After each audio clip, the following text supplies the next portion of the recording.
I am Marcelese Cooper. I use they, them pronouns, and I'm a storyteller. I am very passionate about our education and the ability to tell stories. I describe Story Drive as this community art project. I started beginning of the pandemic, unable to shoot and work with people in a personal space, and I started a hotline where people could leave their dreams, their stories, rants, and I would take that and turn it into video art. But I was focused on connecting with people without the limitation of having to share intimate space. And honestly, I think it's been even more intimate than any shoot that I did prior to starting the series. Well, I dream of being a Black woman in luxury who has a love that words can't even describe. Just a love that's unconditional. Someone who has my back. It started as something to motivate me to keep making. I think when it was a very difficult time to step into the studio. And now that people are able to share space, I think there's a certain amount of catharsis, and a lot of people are more inclined to share, wanting to just feel closer. It's been a lot of time alone, and so now I think it's about togetherness. They're a mixture of happy moments, of humor, but also I think of some of the harder moments in people's lives, and I think people feel like it's not just a drop in the bucket, and the fact that I promise that each call gets animated. It's more like a library, it's not just a dump for their thoughts. I think that's what draws a lot of people in. And I was walking in, and there's this homeless lady, and she's like, "I got a couple of bucks to spare." I'm like, "No, I'm so sorry." And she's like, "It's okay." I go into the place, and there's an ATM, and there's a $20 bill just sitting in the ATM, and I snatch it up. I've been very surprised about what gets said.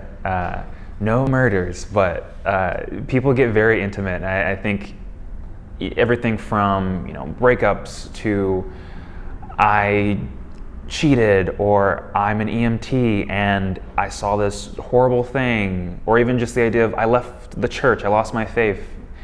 I think things that are very personal, and I think that says something about the willingness to be understood by someone, even if it's just the person making the actual videos. There's something about hearing a voicemail out on the street and feeling like you're hearing something that maybe you're not meant to. People seem to react to hearing authenticity out in the world, and there's just something grounded and honestly special about hearing someone being very honest with you, and then having this extra visual component to really piece it together and give their storytelling a little extra oomph.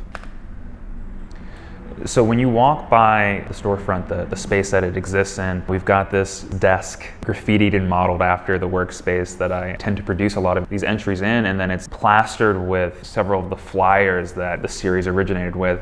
I stuffed a lot of these in mailboxes, plastered on poles, and they exist here with a lot of sayings and phrases that echo the ethos of the series, the idea that, keep trying, you can be heard, right? There's always another day to sort of get through the issues that you're working with.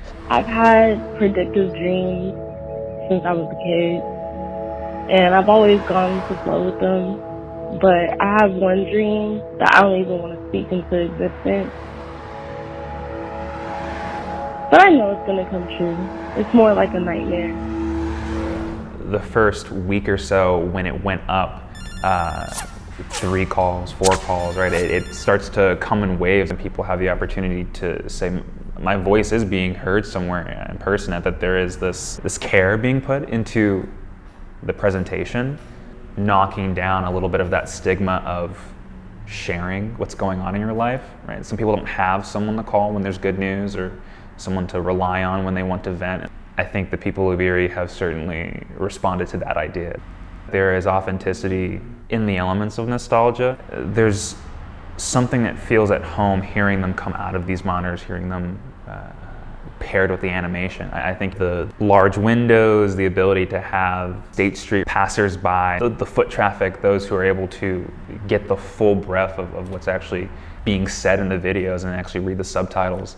You know, you hear conversations at bus stops, you hear people on the phone, you walk by a conversation, and I think there's something wonderful about someone walking by this display and stopping, getting caught with a conversation that they actually have the permission to stop and take in, right? There's a certain amount of, what did you say? What's going on in your life?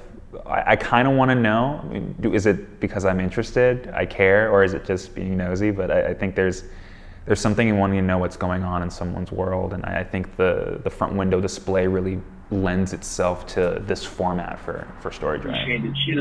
So I'm up, called up old Michael. Hey Michael, how's it going? Lady at the feed store told me that Travis had dirt, and so we reached out to a couple people prior to you, and lo and behold, you're his brother. I'm just trying to get in touch with Travis, and he said, sure, be happy to give you Travis's number. Give me 1 second. And so, and his phone hung up. But I think there's something about the back and forth, the give and take of feeling like you're a part of something, that you're not alone in the perspective you share. It really shrinks that idea of the person I see on the street, you know, whether they're disgruntled or not, is not so different from me. But I hope to do anthologies of them in the future under themes. The first theme is falling under LGBTQ voices. I've got a team of, it's me and 3 other animators I put together, a producer, sort of another admin, and we're going to try to raise the money to do this justice. And it's going to be a domino effect into, wow, here's this series of queer voices that aren't just the highs and lows, it's the mundane, it's how do I feel about politics right now? It's these really, I think, simple things, and that's my next big project. I think my focus has really been on accessibility. If you happen to see yourself in a 2-minute video that I make or in collaboration with other animators, I want you to feel a little less lonely. I think my audience, it's kind of everyone, right? It's anyone who's willing to entertain that stories have power. And I think everyone has a story.